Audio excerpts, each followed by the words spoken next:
L'or vient de franchir un nouveau palier historique. Il a dépassé les 4 160 $ l'once, soit près de 3 500 € au moment où j'écris ces lignes, porté par un cocktail explosif de taux en baisse, d'incertitudes géopolitiques et d'une ruée vers les actifs refuges. Dans le même temps, l'argent, son challenger, affiche une forme inédite depuis 1980. Le même jour, quand l'or brisait son record, l'argent aussi, et il a beaucoup fait parler de lui en frôlant les 54 $ l'once. Il y a un an, elle n'en valait que 37, ça fait 45% de hausse. Avec l'or et l'argent, deux autres métaux nous donnent le quartier gagnant de 2025, le cuivre et le platine. Le premier a vu ses prix s'effondrer en juillet dernier, mais il repart de plus belle, et le deuxième affiche soudain plus 67% en un an, après des années d'un lent déclin. Depuis Noël 2024, les métaux précieux vivent un réveil spectaculaire. Derrière ce que beaucoup prennent pour un rallye de marché, se joue un nouveau bouleversement de l'ordre mondial. Les banques centrales achètent massivement de l'or pour échapper au dollar. La Chine construit en secret un système parallèle pour devenir le coffre-fort de l'Asie. Et pendant ce temps, la demande industrielle explose alors que les stocks s'effondrent. Alors, faut-il encore acheter de l'or ou des métaux maintenant, alors que leurs prix ont déjà beaucoup augmenté ? Faisons-nous face à une bulle ou sommes-nous à l'aube d'un nouveau supercycle des matières premières ? Je vais répondre à toutes vos questions et restez bien jusqu'à la fin de cette vidéo. Je vous montrerai comment profiter au maximum d'un événement qui ne se produit qu'une fois par génération. Mais juste avant, on tient à vous parler de notre solution préférée d'achat de métaux physiques favorite et partenaire de cette vidéo, Gold Avenue. Disponible en application mobile ou directement sur leur site, la plateforme est accessible à tous les portefeuilles et propose l'achat d'or, d'argent, de platine et de palladium physique avec des frais réduits et transparents.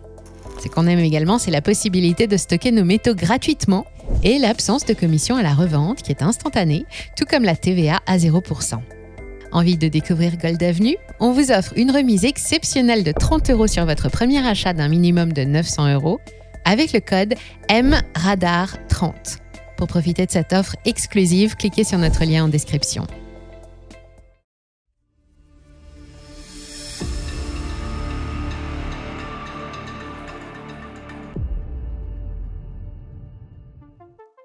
L'or, on le connaît bien et on sait qu'il ne grimpe pas tout seul. Il est à la fois matière première, actif patrimonial, assurance contre les crises et baromètre de la confiance mondiale. C'est un actif hybride unique dont le prix en dit souvent plus long sur l'état du monde que bien des indicateurs économiques. Voilà pourquoi il est très étudié. Derrière son ascension spectaculaire se cache une mécanique gigantesque pour un si petit marché, nourri par les banques centrales, les investisseurs institutionnels et un contexte macroéconomique hors norme. Depuis 3 ans, les banques centrales du monde entier achètent de l'or comme jamais depuis la fin de Bretton Woods. Plus de 1000 tonnes par an, c'est presque un quart de la production mondiale.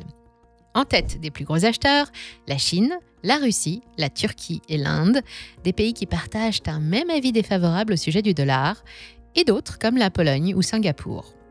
Pour beaucoup de ces pays, ce n'est pas un simple mouvement de diversification, c'est une assurance contre le gel des avoirs.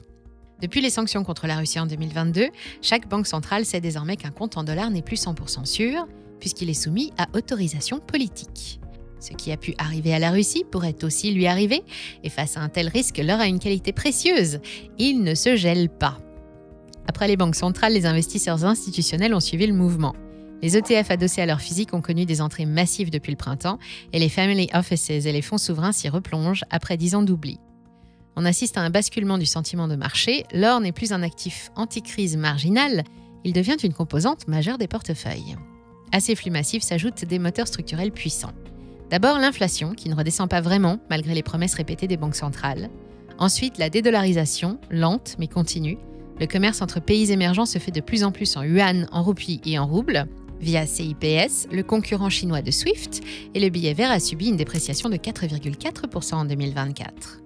Enfin, un tournant monétaire s'annonce avec des banques centrales occidentales prêtes à baisser leurs taux pour éviter la récession, alors que les comptes publics explosent.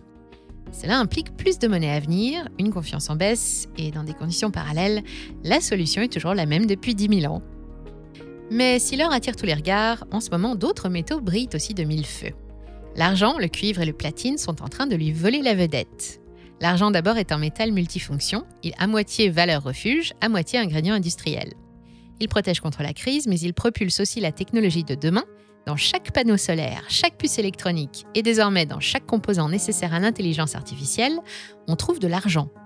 Pas étonnant que la demande explose, et comme les stocks disponibles sont au plus bas depuis 2016, chaque once devient plus précieuse que jamais. D'ailleurs, on vous parlait déjà de cette flambée de l'argent le mois dernier dans notre newsletter. Si vous n'étiez pas encore abonné, vous avez raté cette analyse qui aurait pu vous faire gagner de précieux deniers. Car oui, chaque mardi, 45 000 investisseurs reçoivent gratuitement ces informations essentielles directement dans leur boîte mail. Pour rattraper votre retard et ne plus rien manquer, cliquez sur le lien en description et rejoignez notre communauté. C'est gratuit et ça pourrait être la meilleure décision financière que vous prendrez en 2025. À côté, le cuivre, surnommé Dr Copper, est un autre thermomètre de la croissance. Quand les prix grimpent, c'est que l'activité redémarre, mais cette fois, ce n'est pas qu'une question de cycle. Les besoins liés aux véhicules électriques, aux data centers et à la transition énergétique dépassent largement la capacité d'extraction actuelle. Les grandes mines du Chili et du Pérou sont à bout de souffle et aucun nouveau projet majeur ne verra le jour avant plusieurs années. Résultat, la demande flambe, l'offre s'essouffle et dans la folie qui anime les marchés des métaux précieux, le cuivre est peut-être l'actif le plus stratégique de la décennie à venir. Enfin, le platine et son cousin le palladium ont connu des années sombres, mais leur revanche se profile.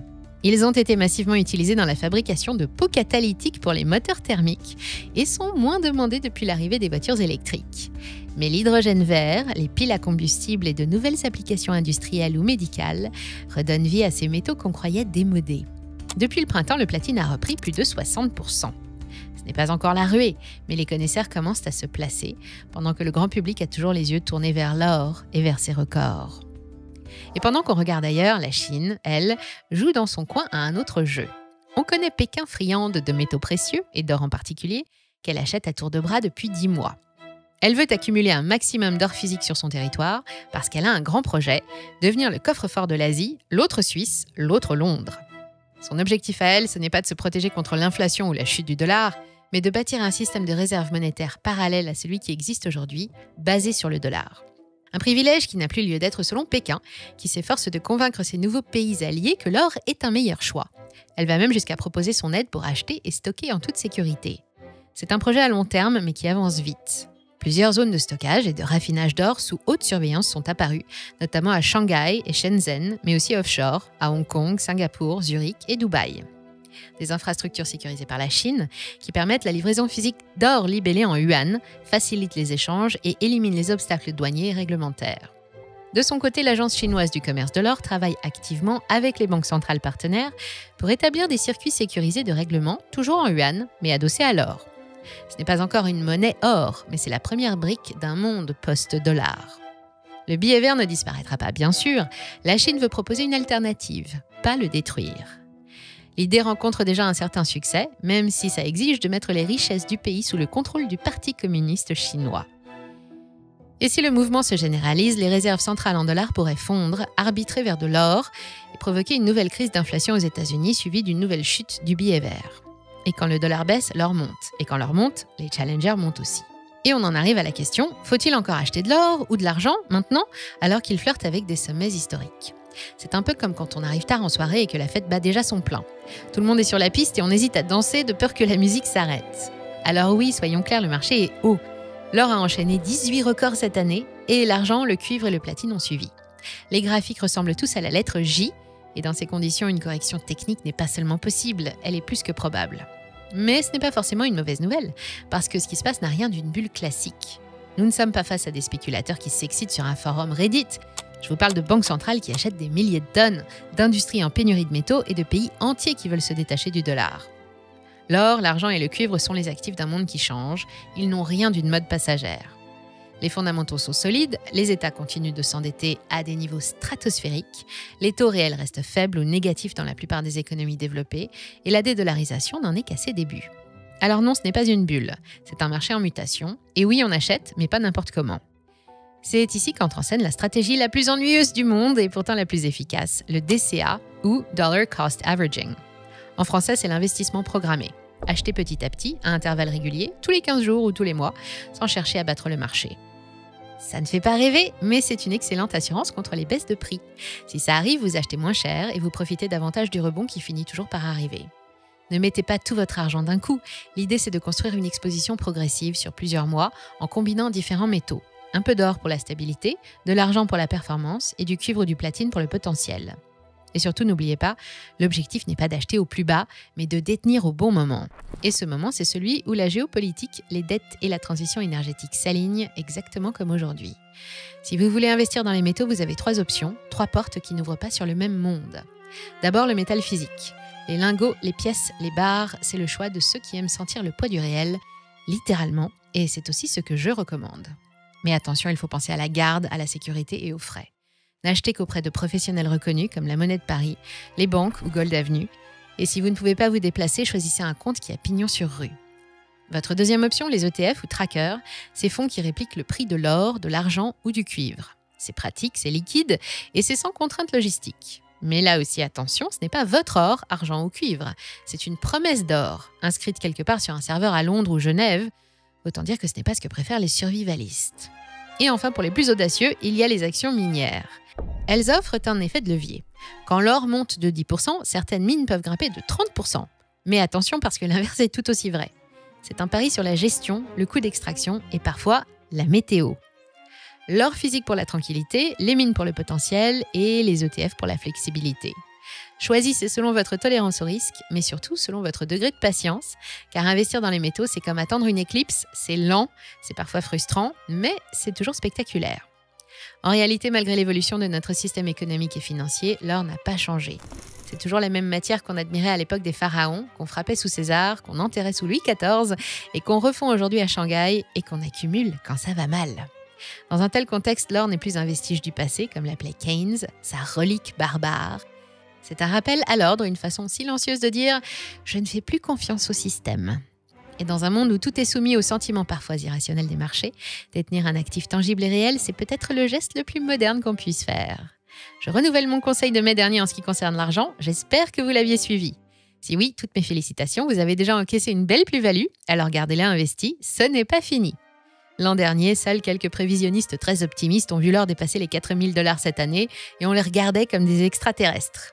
Depuis, tous les autres ont revu leurs prévisions et le scénario à 5 000 $ l'once devient crédible aux alentours de la prochaine Saint-Valentin.